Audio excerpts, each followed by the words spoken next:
The blood from her torn feet stained the dry Texas soil as Katherine Parker stared at the horizon, her eyes hollow with grief, but burning with determination. 6 days since her 8-year-old son Samuel had been taken, and not a single moment had passed when she didn't feel the ragged hole in her heart where he belonged. The year was 1878, and in this unforgiving land, a woman alone had little power against the vastness of the frontier, but Katherine had something stronger than any gun, a mother's resolve. The sound of approaching hoofbeats made her stiffen, one hand moving to the small knife hidden in the folds of her skirt. She'd learned caution the hard way since leaving her homestead. The rider came into view slowly, a tall figure silhouetted against the setting sun. His horse moved at an unhurried pace, and the man sat easy in the saddle, his face shadowed by a wide-brimmed hat. "Madam," he said simply when he drew near, his voice quiet but carrying in the still evening air. "Looks like you could use some help." Katherine straightened her back, ignoring the pain that shot through her exhausted body. "I don't need charity, sir."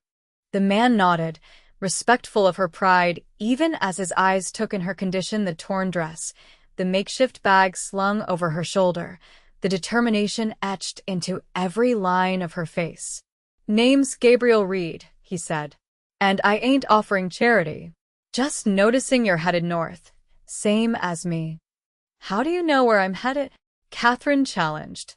Gabriel dismounted with the fluid grace of a man who'd spent most of his life on horseback.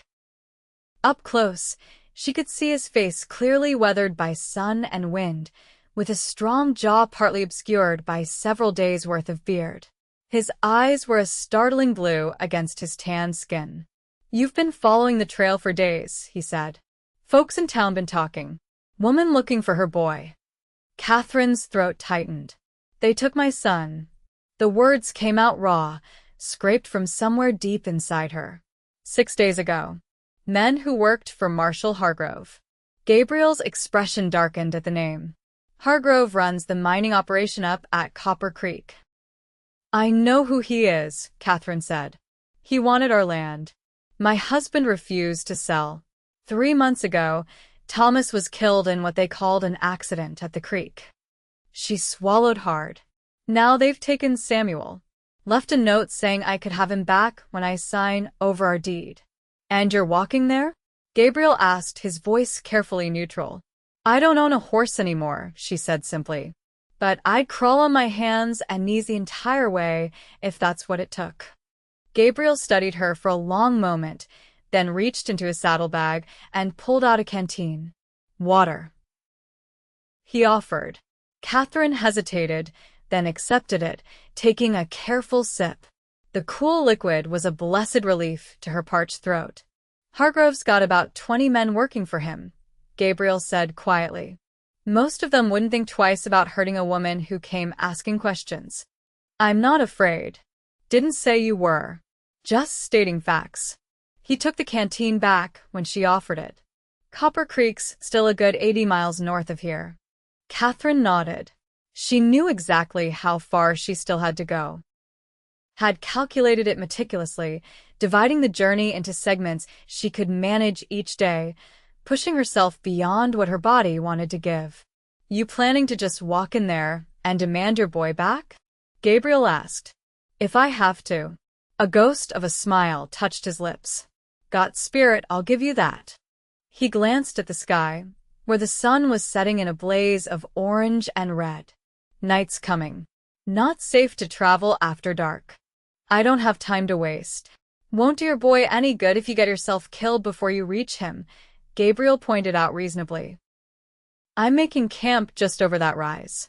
Got food to share if you're inclined to be sensible." Katherine wanted to refuse. She'd learned to distrust offers of help from strangers, especially men traveling alone. But exhaustion pulled at her like quicksand, and the practical part of her mind, the part that had kept her going these past 6 days, knew he was right. "One night," she conceded. "And then I continue at first light." Gabriel nodded, not pressing his advantage. "Fair enough." He gestured to his horse. "Rider makes Belle here nervous." but I reckon you could walk alongside for a spell. Give those feet a rest." Katherine looked down at her boots, torn and bloodied from the journey. "I can manage." "Never doubted it," Gabriel said, leading his horse forward. "But sometimes managing ain't the same as living." They made camp in a small hollow protected from the wind by a stand of scrub oak. Gabriel moved with the efficiency of a man accustomed to making and breaking camp often, gathering wood for a small fire while Katherine settled her aching body on a flat rock nearby. "Been on the trail long?" she asked, watching as he expertly coaxed the flames to life. "Most of my life," he answered, not looking up from his task. "Settled once or twice, but it never took." "And what brings you north? Toward Copper Creek?" She couldn't keep the suspicion from her voice. Gabriel sat back on his heels, the firelight casting his face in sharp relief. "Got business with Hargrove myself." "What kind of business?" "The kind that's been waiting 3 years to be finished."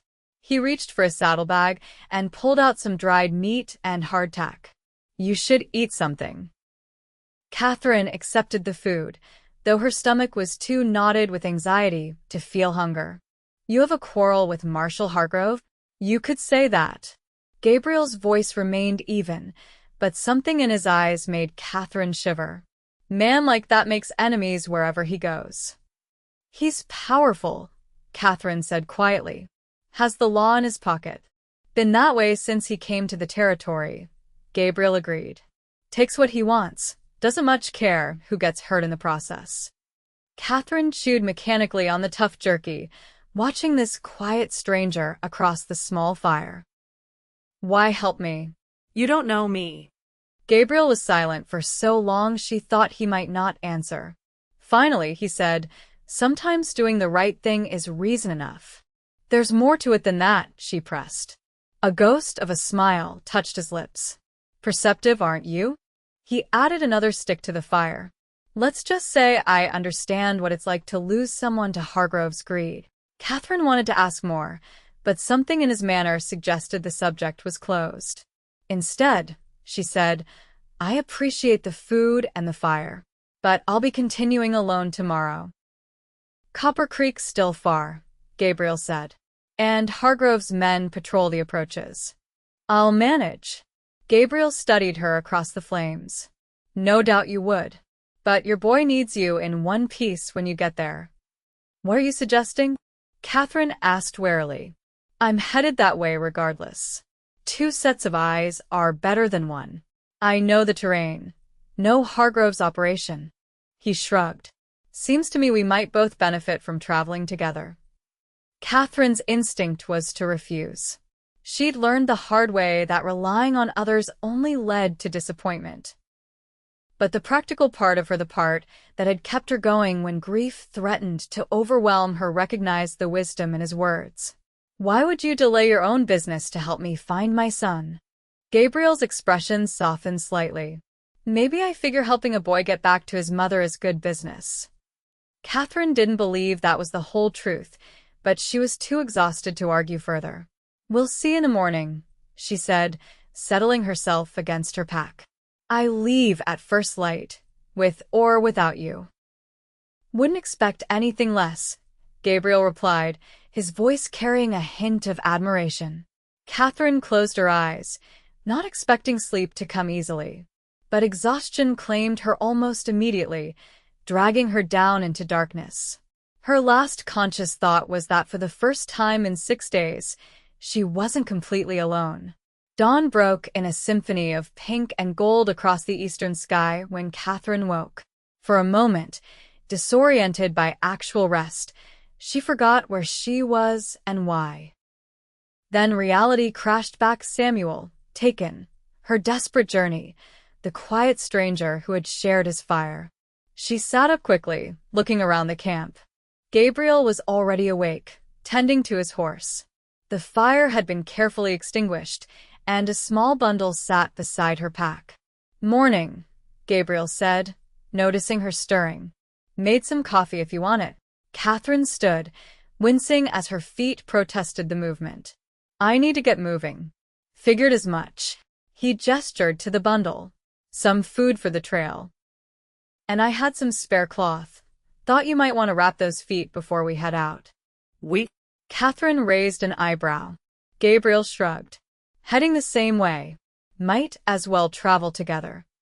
His tone was casual, but something in his eyes suggested he wouldn't be easily dissuaded.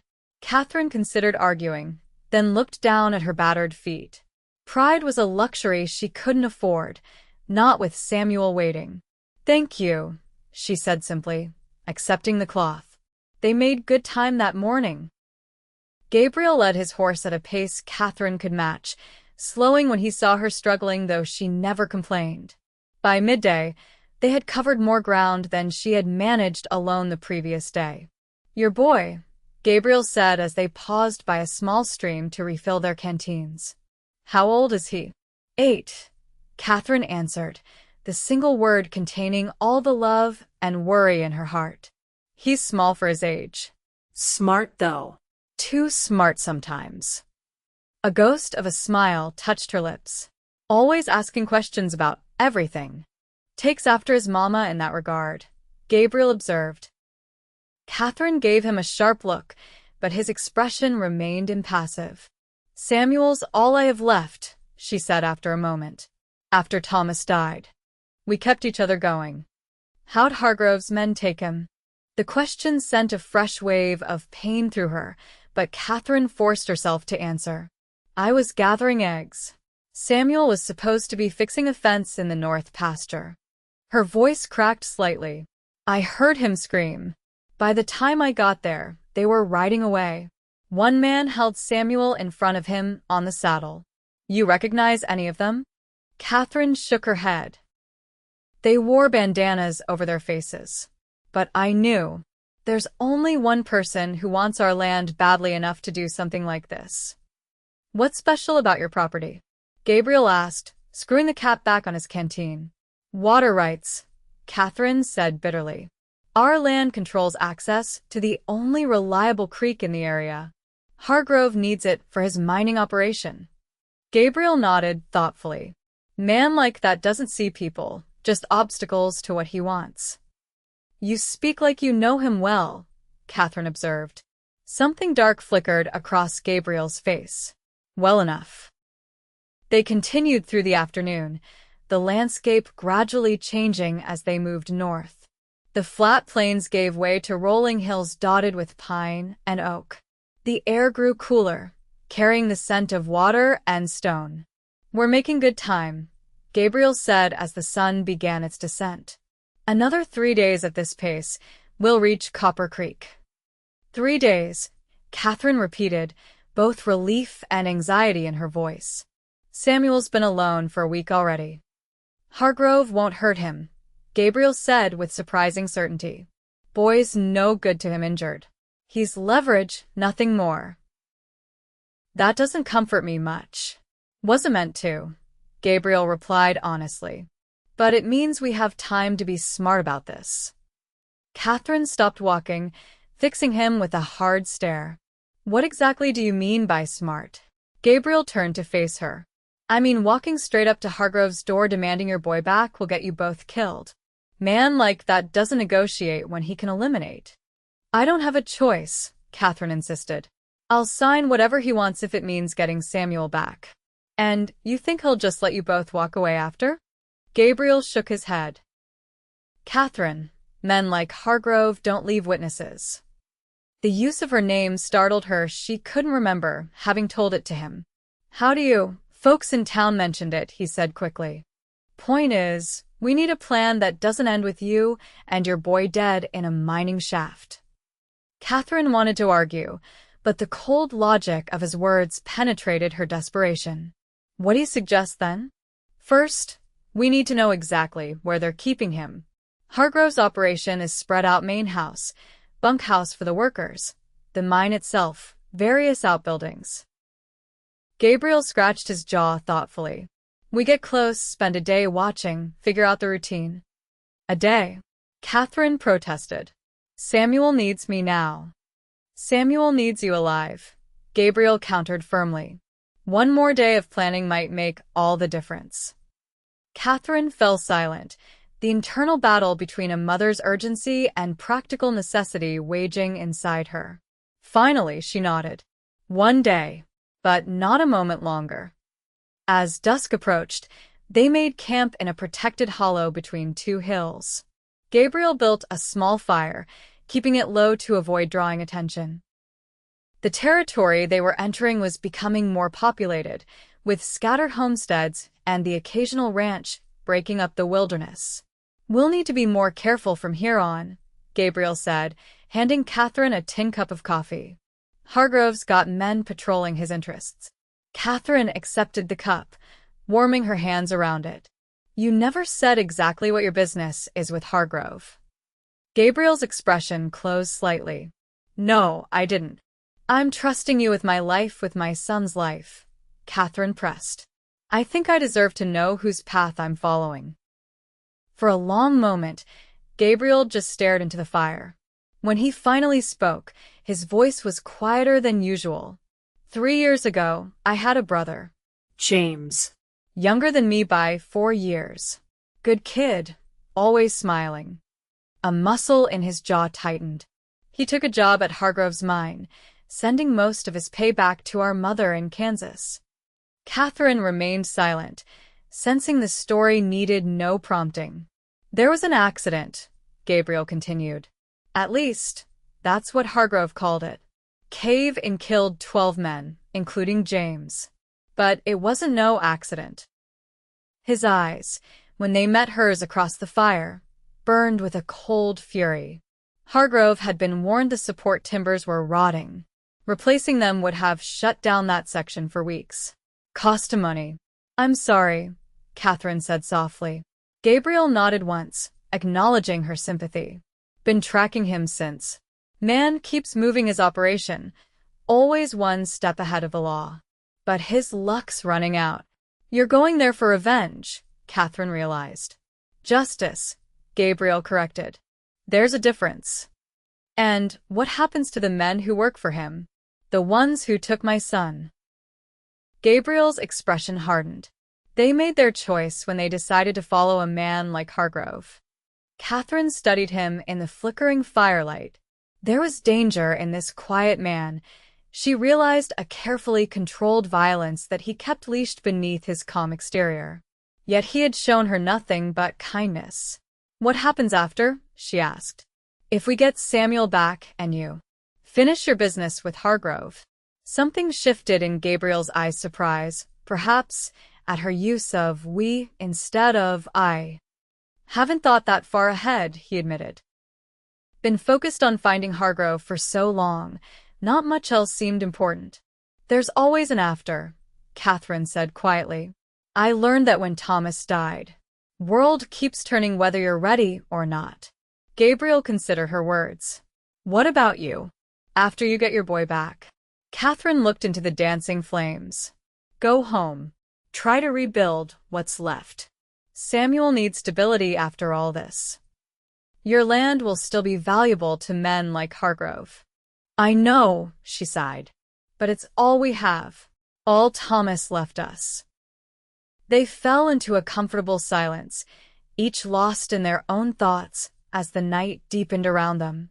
Katherine found herself studying Gabriel when he wasn't looking the way the firelight caught in his beard, the careful precision of his movements, the watchful alertness that never seemed to leave him even in repose. Get some rest, he said eventually. I'll take first watch. Wake me for my turn, Katherine insisted. You need sleep too. Gabriel's lips curved in a small smile. Yes, madam. When Katherine woke the next morning, she realized immediately that Gabriel had never roused her for her watch.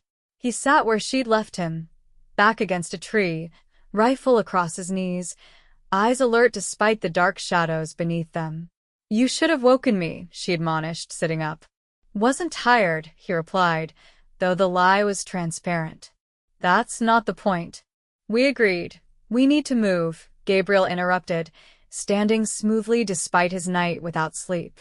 Saw riders on the ridge just before dawn. Might be nothing, might be Hargrove's men patrolling. All other concerns fled Catherine's mind. How far are we from Copper Creek? 2 days, maybe less if we push hard. Gabriel was already saddling Belle, his movements efficient despite his fatigue. But we need to be cautious from here on. Hargrove's got eyes everywhere. They traveled in tense silence that morning, Gabriel leading them on a route that kept to the cover of trees and rocky outcroppings where possible. By midday, the terrain had grown more rugged, the hills steeper, the vegetation thicker. "We'll rest here," Gabriel said, indicating a small clearing beside a narrow stream. "Belle needs water, and so do we." Katherine sank gratefully onto a fallen log, stretching her legs out before her. The makeshift bandages Gabriel had given her had protected her feet from further damage, but the pain remained a constant companion. "Let me see," Gabriel said, kneeling before her. "I'm fine," Katherine protested automatically. Gabriel gave her a level look. "Pride won't get you to your boy any faster." Reluctantly, Katherine extended her feet. Gabriel unwrapped the bandages with surprising gentleness, his weathered hands careful as they examined her injuries. "Healing," he pronounced, "but we should clean them again." He dampened a fresh cloth in the stream and carefully washed away the dirt and dried blood. His touch was unexpectedly tender, at odds with the hard lines of his face and the dangerous purpose that drove him. "You've done this before," Katherine observed. "Tended wounds." "Army taught me field medicine," Gabriel replied, wrapping fresh bandages around her feet. "Served 2 years after the war ended." "Is that where you learned to track?" "To shoot." A ghost of a smile touched his lips. "Learned those things long before the army got hold of me. Grew up hunting with my pa in the hills of Kentucky." Katherine tried to picture him as a boy, learning to read sign and follow game through the forests. "Your parents still there?" "Pa died when I was 15. Un accident. His hands continued their gentle work. "Ma moved to Kansas to live with her sister after. She's still there, far as I know." "You don't visit?" Katherine asked. Gabriel's hands stilled momentarily. "Not in a long while. Hard to face her after James." He finished tying off the bandage and stood. "She doesn't know what I'm doing. Probably better that way." "She's still your mother," Katherine said softly. "I imagine she worries." "Probably," Gabriel agreed, his tone suggesting he didn't want to pursue the subject further. He handed her the canteen. "Drink. We've got ground to cover before nightfall." As they continued their journey that afternoon, Katherine found herself watching Gabriel with new eyes. Behind his quiet strength and deadly purpose was a man who had known loss, who understood family bonds, who still carried the weight of his brother's death and his mother's absence. Perhaps that was why he had stopped to help her. He saw in her desperate search for Samuel an echo of his own unresolved grief. The landscape grew increasingly mountainous as they traveled north. By late afternoon, Gabriel led them up a steep trail that wound between pine-covered slopes. "There's a ridge ahead," he explained, helping Katherine over a particularly difficult stretch. "Good vantage point. We can see Hargrove's operation from there without being spotted." "How do you know so much about this area?" Katherine asked, accepting his outstretched hand. "Been scouting it for weeks," Gabriel admitted. "Waiting for the right moment. And then I came along and complicated things," Katherine said. Gabriel's hand remained around hers a moment longer than necessary. "Some complications are worth it." The simple words, spoken in his quiet way, sent an unexpected warmth through Katherine's chest. She withdrew her hand, unsettled by the feeling. They reached the ridge as the sun was beginning its descent toward the western horizon. Gabriel led Belle deep into a stand of pines, where they would make camp for the night. Then he guided Katherine to the edge of the ridge, where the ground fell away sharply, revealing the valley below. "Copper Creek," he said, pointing to a settlement nestled along a winding stream. Katherine's breath caught as she took in the sight. From this distance, she could make out several distinct areas, a cluster of buildings that must be the town proper, a large house set apart on a hill, various outbuildings, and the dark mouth of the mine itself, cut into the base of the opposite mountain. "Where would they keep him?" she asked, her voice barely above a whisper. Gabriel studied the layout, his eyes narrowed. Not the mine itself too dangerous. Too many workers coming and going. Not the main house either. Hargrove wouldn't want a child underfoot. He pointed to a small building set between the main house and the bunkhouse. "That's the overseer's cabin. Best guess, that's where they'd hold him." Katherine strained her eyes, trying to make out details of the distant building. Somewhere down there, Samuel was waiting, frightened and alone. "We'll go tomorrow night," Gabriel said. "Better cover of darkness." "Another whole day?" Katherine protested. "He's been there over a week already. And he'll still be there tomorrow," Gabriel replied firmly. "We need to watch the patterns, guard changes, meal times, who comes and goes. One day of observation might mean the difference between getting him out alive or not at all." Katherine wanted to argue, but the logic of his words was undeniable. Fine. One day. But tomorrow night, we go for him, no matter what. "Agreed," Gabriel said, his eyes still scanning the valley below. "We should pull back now. No sense risking being spotted." They retreated to the small camp Gabriel had established among the pines. As he built a small, carefully shielded fire, Katherine found herself drawn back to the ridge, to the valley where her son was being held. "He's close," Gabriel said, coming to stand beside her. "You've come a long way to find him." "I would have walked twice the distance," Katherine said simply. "I believe you would." There was a note of admiration in his voice. "Most women would have given up, signed over the land." "I'm not most women." "No," Gabriel agreed quietly. "You certainly aren't." They stood together in silence, watching as lights began to appear in the valley below, lanterns and fires marking human presence in the gathering darkness. "What will you do?" Katherine asked suddenly. "With Hargrove." Gabriel was quiet for so long she thought he might not answer. "What needs doing," he said finally. "What should have been done years ago." "Killing him won't bring your brother back." "No," Gabriel agreed. "But it might stop other brothers from dying." Katherine turned to look at him, his profile sharp against the darkening sky. "There are other ways to seek justice." "Not for men like Hargrove," Gabriel replied, his voice hardening. "Law can't touch him. Money sees to that." "And after? When it's done?" Gabriel's eyes met hers. "Haven't thought much beyond that." "Perhaps you should," Katherine said softly. "Revenge is a poor companion for the long journey home." Something shifted in Gabriel's expression, a flicker of uncertainty in eyes that had been so determined. "Let's get your boy back first," he said. "Worry about the rest after."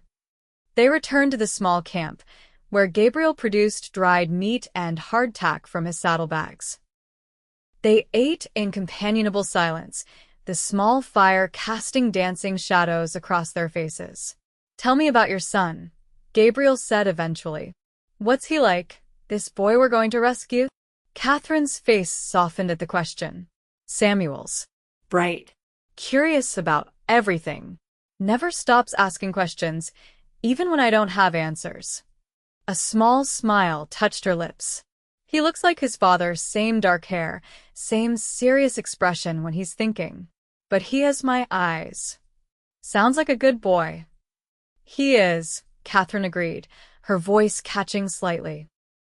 "He's had to grow up too fast since Thomas died. Tries to be the man of the house, though he's only 8. She blinked back tears that threatened to fall.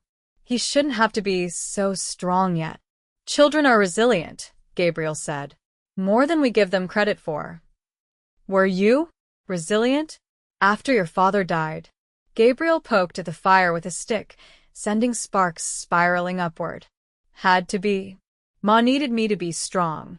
James, too. And now, after James," his eyes met hers across the fire. "Now I'm just doing what needs to be done."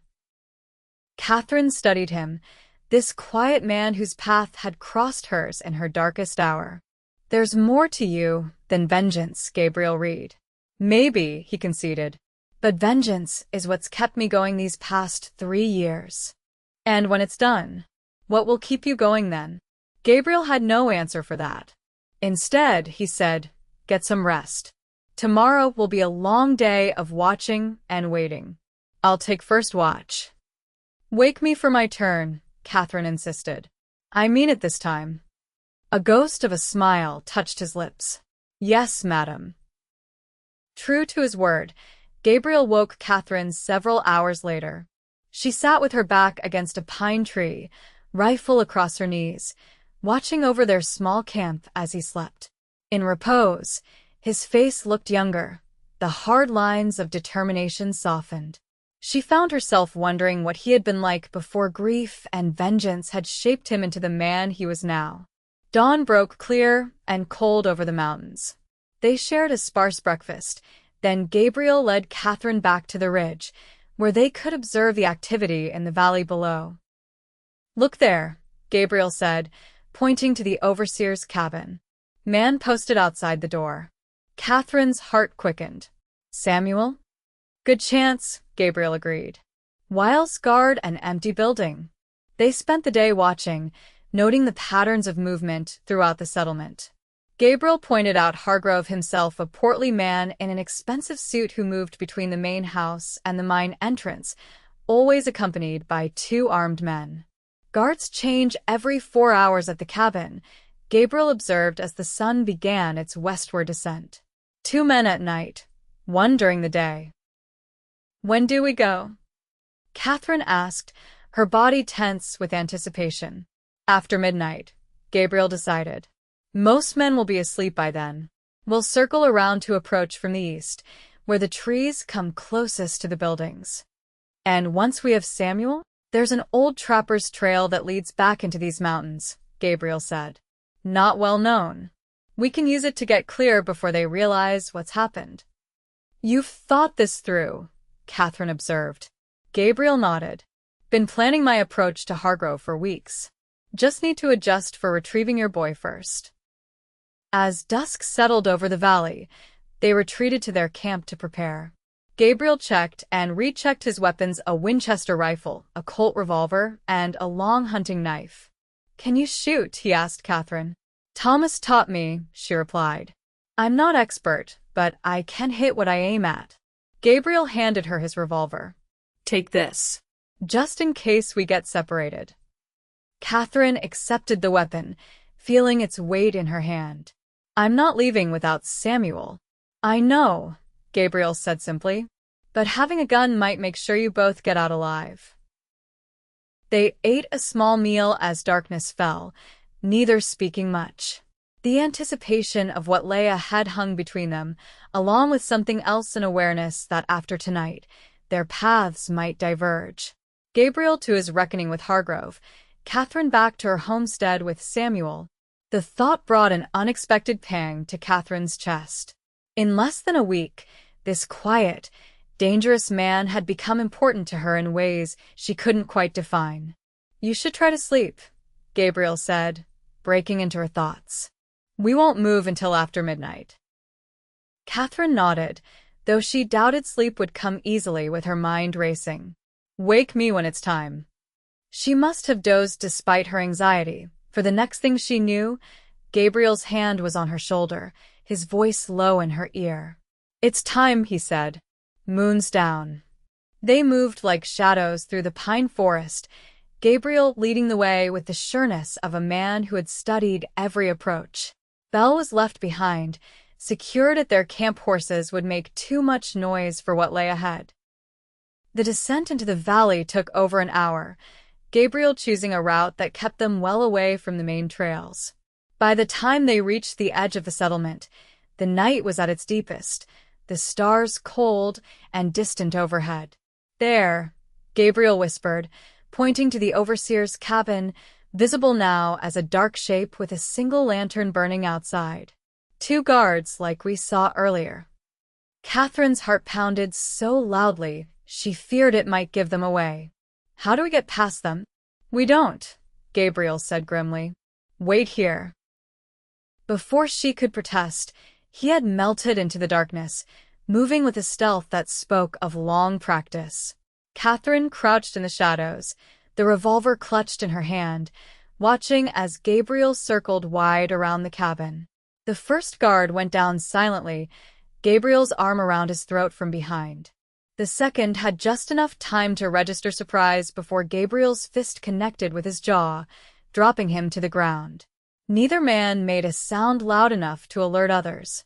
Gabriel motioned for Katherine to join him. She ran in a low crouch across the open ground, her eyes fixed on the cabin door. "Ready?"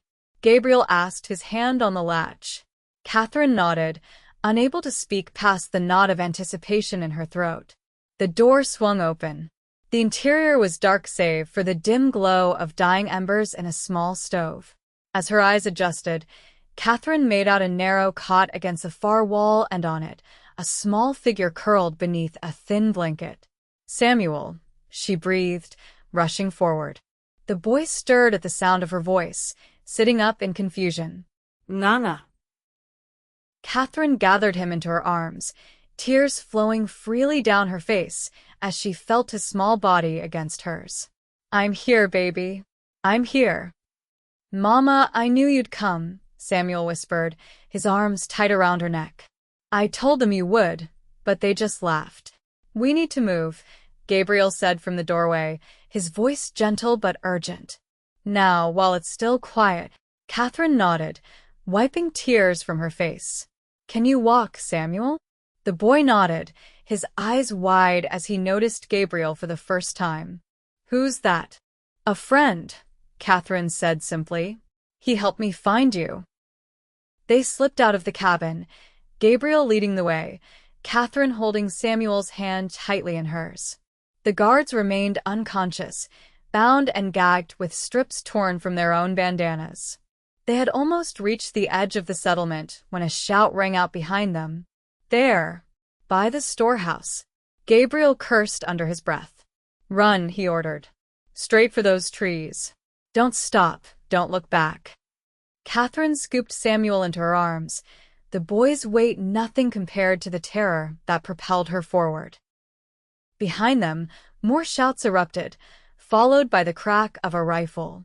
They reached the tree-line as bullets splintered bark around them. Gabriel pushed them ahead of him, turning to fire 2 quick shots back toward their pursuers. "This way," he said, guiding them deeper into the forest. "Stay low." They ran through the darkness, Gabriel setting a pace that Katherine struggled to match with Samuel in her arms. The boy clung to her, his face buried against her neck, his body trembling. "I need to put you down," Katherine gasped after several minutes. "Can you run?" Samuel nodded bravely, though his eyes were wide with fear in the darkness. "Stay between us," Gabriel instructed, his voice calm despite the danger. "Your mama in front, me behind." "Can you do that?" "Yes, sir," Samuel whispered. They continued moving, slower now but steadier, Gabriel occasionally stopping to listen for pursuit. The sounds of shouting grew more distant, but Katherine knew it was only a matter of time before Hargrove's men organized a proper search. "There's a stream ahead," Gabriel said after they had been traveling for nearly an hour. "We'll follow it up into the hills. Water will hide our trail." The cold mountain stream numbed Katherine's feet as they waded upstream, Samuel clinging to her hand. The boy was exhausted, stumbling occasionally, but he made no complaint. "Not much further," Gabriel encouraged. "There's a place up ahead where we can rest." The place turned out to be a small cave set into the mountainside, hidden behind a stand of pines. Gabriel checked it carefully before allowing Katherine and Samuel to enter. "It's dry," he said, "and defensible if they track us this far." Samuel collapsed onto the cave floor, his small face pale with exhaustion. Katherine knelt beside him, smoothing his dark hair back from his forehead. "Are you hurt?" she asked, examining him by the dim light of the moon filtering through the cave entrance. "Did they hurt you?" Samuel shook his head. "They just kept me in that cabin." Said I had to stay until you came to sign some papers. His lower lip trembled. I was scared, Mama. I know, baby. Katherine pulled him close. But you're safe now. I've got you. Gabriel stood at the cave entrance, rifle ready, watching for pursuit. We should be safe here until morning, he said. But we'll need to keep moving at first light. Back to our camp? Katherine asked. Gabriel shook his head. Too risky. They'll be searching every trail. We need to head deeper into the mountains, circle around to the north. Samuel's eyes were growing heavy, the excitement and fear giving way to exhaustion. Katherine cradled him against her, humming softly as his breathing evened out into sleep. He's a brave boy, Gabriel observed, his voice soft so as not to wake Samuel. Yes, Katherine agreed. Too brave for what he's had to endure. Gabriel came to sit beside them, his back against the cave wall. You should rest too. I'll keep watch. Gabriel, Katherine said quietly. Thank you. For helping us. For risking your life when you didn't have to. In the dim light, she saw something soften in his expression. Some things are worth the risk. Katherine found herself reaching out, her hand finding his in the darkness. His fingers closed around hers, warm and strong. Neither spoke, but something passed between them in that moment and understanding, a connection forged in danger and shared purpose. They remained that way until Katherine drifted into an exhausted sleep, her son in her arms, her hand still held in Gabriel's. Morning came too soon, gray light filtering into the cave. Katherine woke to find Samuel still asleep against her, but Gabriel already alert, watching the forest outside. Any sign of pursuit? She asked, carefully disentangling herself from Samuel without waking him. Nothing close, Gabriel replied. But they'll be searching. Hargrove won't let this go easily. What now? Gabriel's expression was grim. Get you and the boy to safety. There's a settlement 2 days north of here. Man named Jenkins runs the general store. He'll help you. And you? Katherine asked, though she already knew the answer. I have unfinished business. Gabriel, no. Katherine moved closer to him, her voice urgent but quiet, so as not to wake Samuel. You've done enough. Come with us. I can't, he said simply. Not yet. Hargrove will be on alert now. His men will be watching for you. All the better, Gabriel replied. Means they might not be watching for you and Samuel as closely. You're talking about using yourself as a distraction, Katherine realized. Drawing them away from us. Gabriel didn't deny it. It's the best chance for you both to get clear. I won't let you sacrifice yourself for us. A ghost of a smile touched his lips. Not planning on sacrificing anything. Just finishing what I came to do. And if I asked you to walk away? To come with us? Something flashed in Gabriel's eyes, longing, perhaps, quickly mastered. Katherine.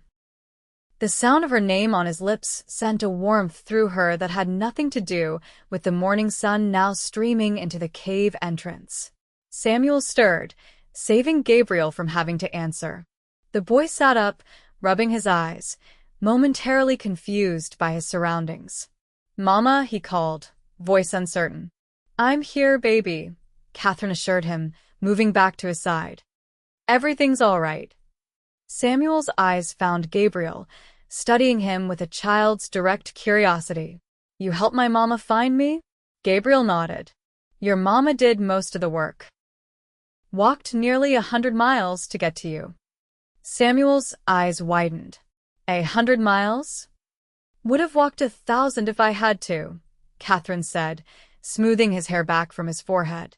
Are we going home now? Samuel asked. Katherine glanced at Gabriel, who had moved back to the cave entrance. Soon, she promised.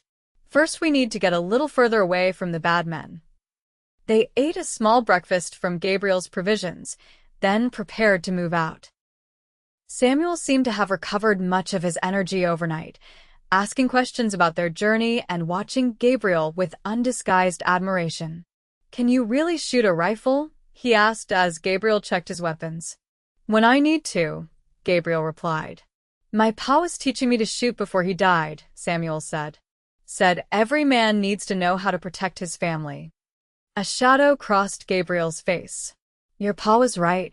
They set out as the sun cleared the eastern mountains, Gabriel leading them on a winding path that took advantage of every bit of cover the forest provided.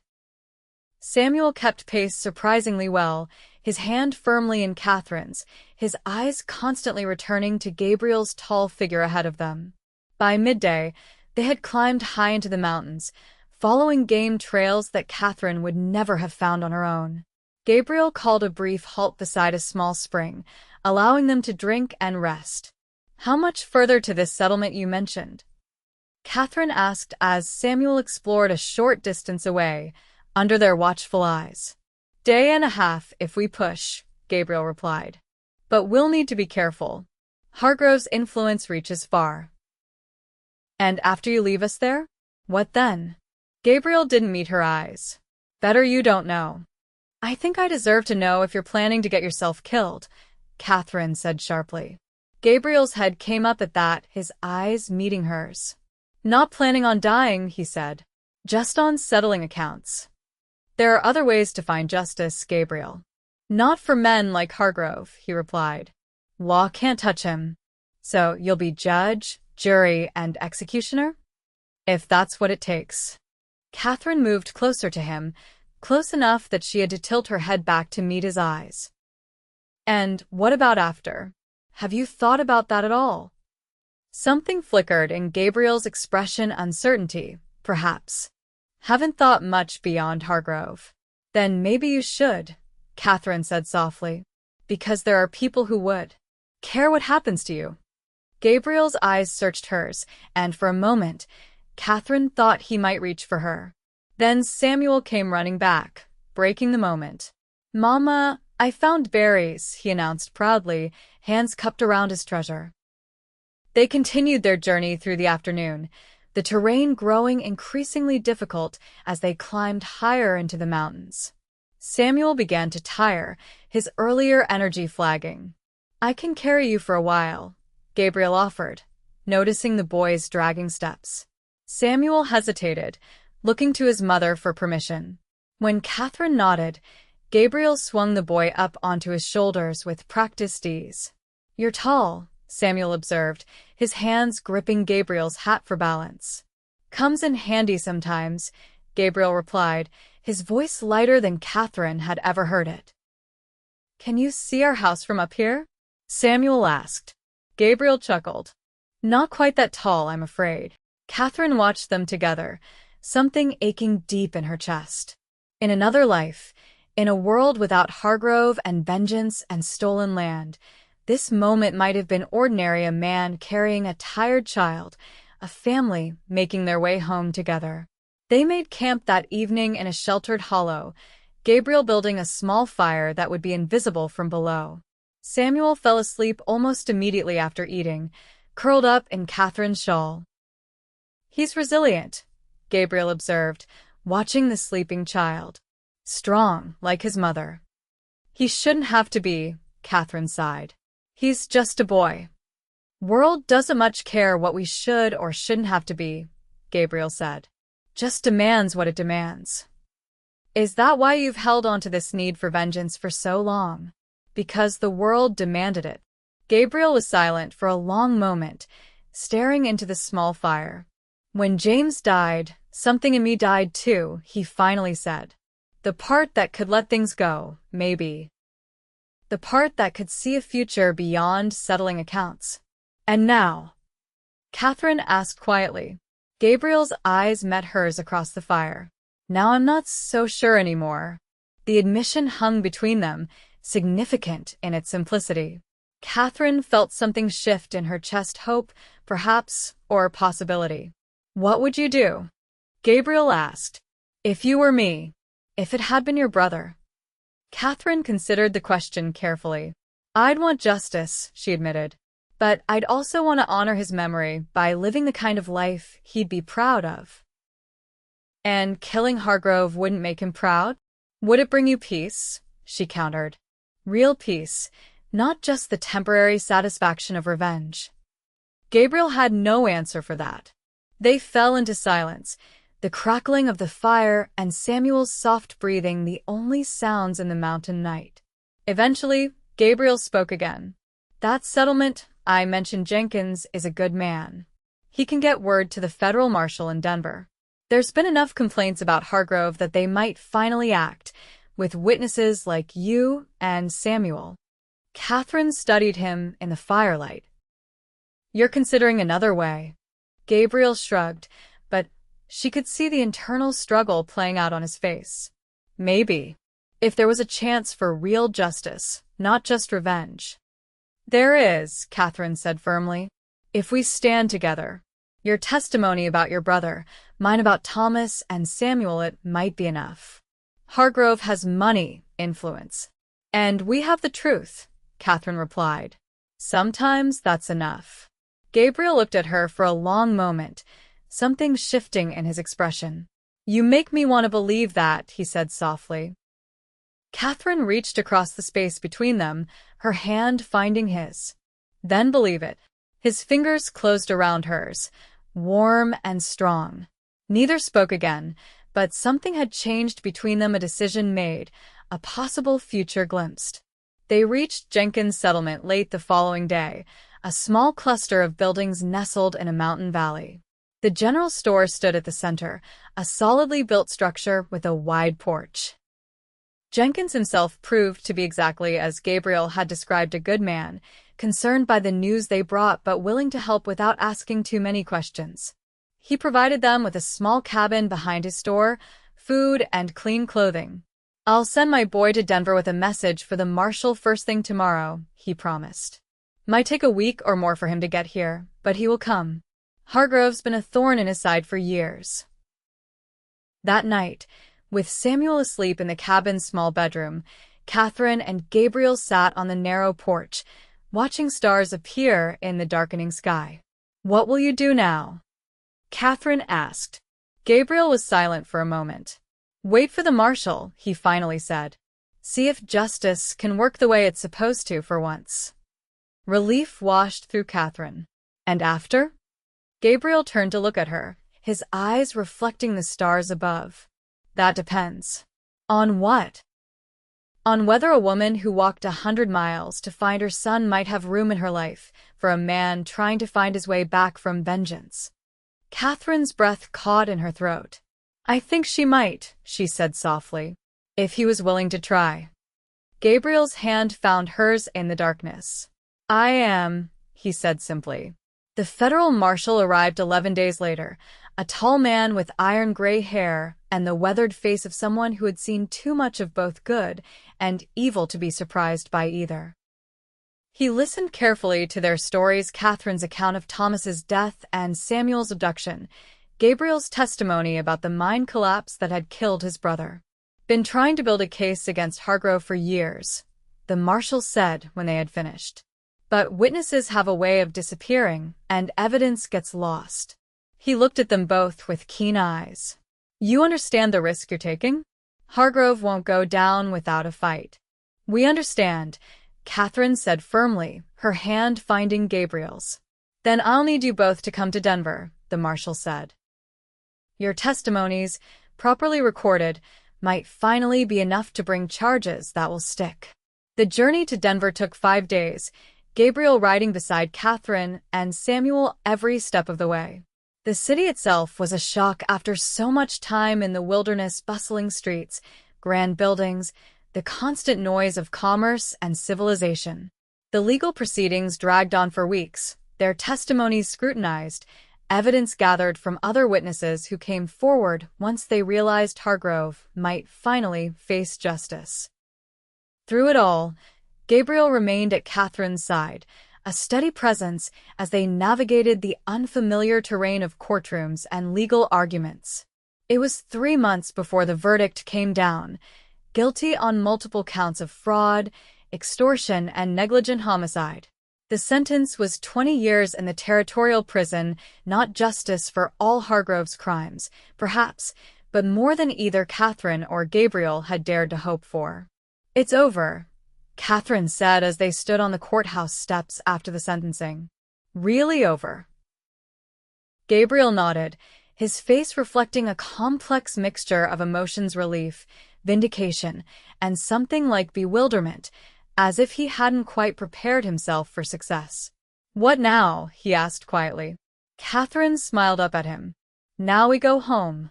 The journey back to Katherine's homestead took them almost 2 weeks, traveling at a pace that allowed Samuel to enjoy the adventure rather than endure it. The boy had grown attached to Gabriel over the months, peppering him with questions about everything from tracking animals to the workings of his Winchester rifle. Do you think Gabriel will stay with us, Mama? Samuel asked one evening as they made camp. Katherine glanced to where Gabriel was unsaddling the horses they had purchased in Denver. Would you like that? Samuel nodded earnestly. He knows everything. And he makes you smile. Does he now? Katherine asked, surprised by her son's perception. All the time, Samuel confirmed. Even when you don't think I'm looking. The homestead, when they finally reached it, was in a state of disrepair after months of abandonment.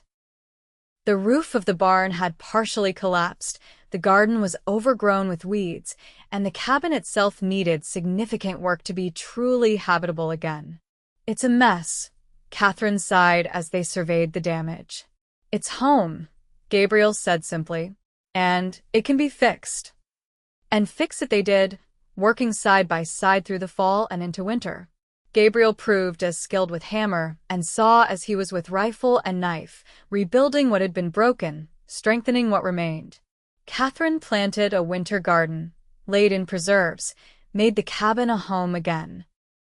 Samuel thrived, the trauma of his abduction fading as he threw himself into the tasks of the homestead, always eager to help Gabriel with whatever project was underway.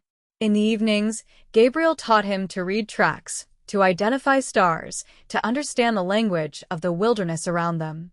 It was a cold December evening, snow falling gently outside, when Gabriel finally asked the question that had been building between them for months. Katherine, he said as they sat before the fire, Samuel already asleep in his small room. I've been thinking. A dangerous pastime, she teased gently. A smile touched his lips. Perhaps. He reached for her hand, his own calloused from months of labor. I came to these mountains looking for vengeance, thinking there was nothing else left for me. Katherine's heart quickened at the intensity in his eyes. Instead, I found you, Gabriel continued. You and Samuel. And for the first time in years, I can see a future that's about more than settling old scores.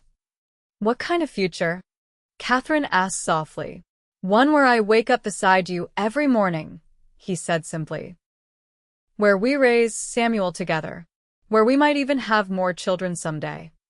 Katherine's breath caught in her throat. Are you asking me to marry you, Gabriel Reed? I am, he confirmed, his voice steady though she could feel the slight tremor in his hand. If you'll have me. Katherine leaned forward, her hand coming up to touch his cheek.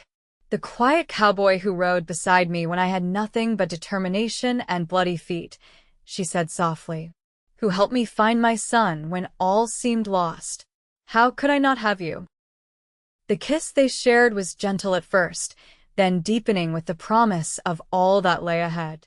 When they finally broke apart, Gabriel rested his forehead against hers. I never expected this, he admitted. When I found you on that trail, I thought I was just helping a desperate woman find her child. And instead, I found my way home. They were married in the spring, when wildflowers carpeted the meadows around the homestead. Jenkins came from his settlement to witness the ceremony, along with neighbors from the surrounding homesteads who had welcomed Katherine and Samuel back with open arms. Samuel stood proudly beside them, holding the simple gold bands they exchanged. When the preacher pronounced them husband and wife, the boy was the first to cheer, throwing his arms around both of them in a fierce hug that made the assembled guests laugh with delight. Life settled into a rhythm of seasons and growth. Gabriel proved to be as skilled at ranching as he had been at tracking, gradually expanding their small herd of cattle, improving the land with careful management. Catherine's garden flourished, providing not only for their table, but enough surplus to trade in town for goods they couldn't produce themselves. When their daughter arrived the following winter, a strong-lunged little girl with her father's blue eyes and her mother's determined chin, Gabriel held her with a wonder that brought tears to Catherine's eyes. "Grace," he said softly, naming her as they had agreed. "For the grace that brought us together." Samuel appointed himself her devoted protector, proudly assuming the role of big brother with a seriousness that made both Katherine and Gabriel hide their smiles. The years passed, marked by the growth of their children and their land. 2 more joined their family, another boy with Gabriel's quiet strength, and a second girl with Catherine's quick mind and ready laugh. Sometimes, in the quiet evenings after the children were asleep, Katherine would find Gabriel standing on the porch, looking out at the mountains that had once called him to vengeance. "Any regrets?"